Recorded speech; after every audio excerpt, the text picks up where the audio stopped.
Let's bring in former FBI Assistant Director Chris Swecker, who did an independent review after the killing of a soldier at Fort Hood and says that there are similarities when he looks at the early stage information here on Fort Stewart. Chris Swecker, welcome, former Assistant Director of the FBI. Good to have you with us today. As you look at this as an investigator, what would be first on your list? What do you want to learn here?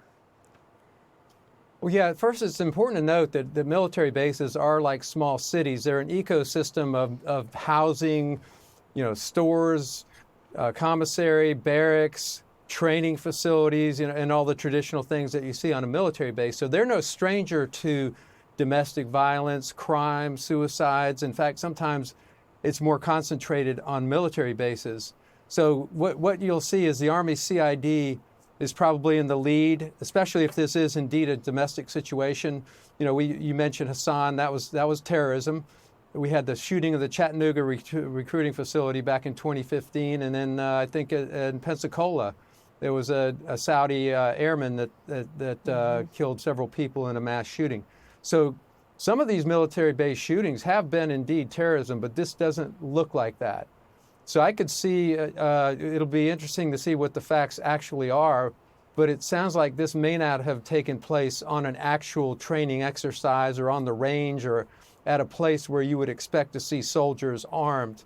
Because as was mentioned earlier, soldiers don't routinely walk around armed on an Army base or a military base unless they're actively engaged in a training exercise or they're an MP.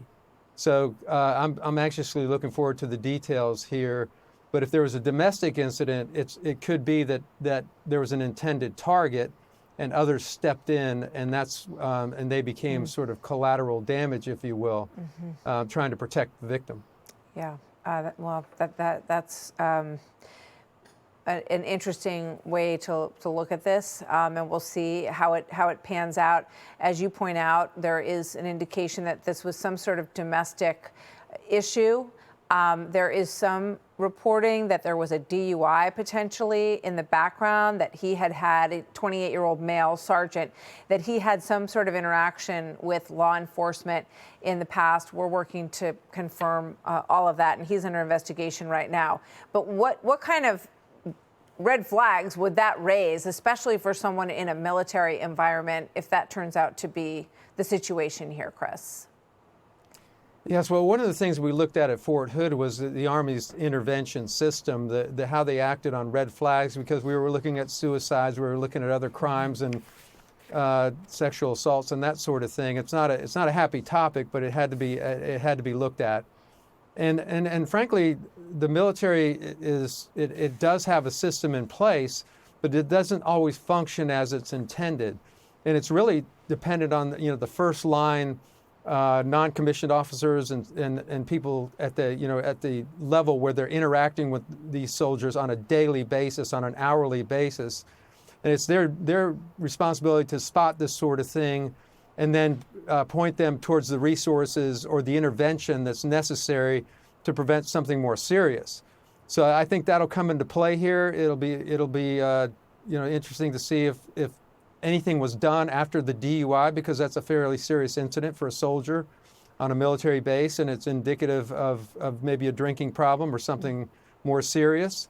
And it'll be, we're hearing about a DUI, but it'll be interesting also to see whether there were other incidents, because domestic violence situations are spontaneous, but there's always a lead up to it, or there usually is a lead up to it, just like there is in the civilian world. And again, on the military bases, there are no strangers to mental illness either. So the early intervention system is an important safety device here. And again, it's very dependent on the NCOs at that level to spot this sort of red flag. So what would the FBI's role be, and in terms of on the scene at this point, Chris?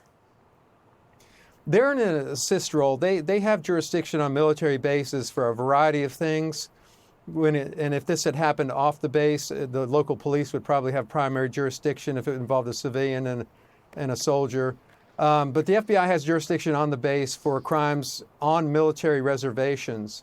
But they will defer to CID almost every time in a situation like this, but they will stand in a support role for forensic assistance. They need leads covered in other states or off the base. They'll do that.